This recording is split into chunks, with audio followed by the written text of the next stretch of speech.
Hello and welcome back to my channel. This is DailyTech, and in today's video I'll be showing you how to factory reset your Samsung Galaxy S23 Plus.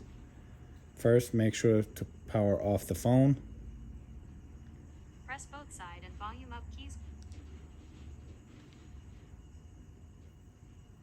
And once the phone is powered off, locate the volume up and the power button. Press and hold both keys.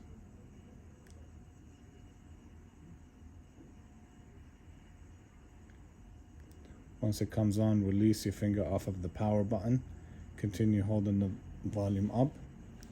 Once you see this screen, scroll down to Wipe Data Factory Reset. Press the power button to select it. Factory Data Reset. Reboot system now. And now once the phone comes on, it will be wiped clean.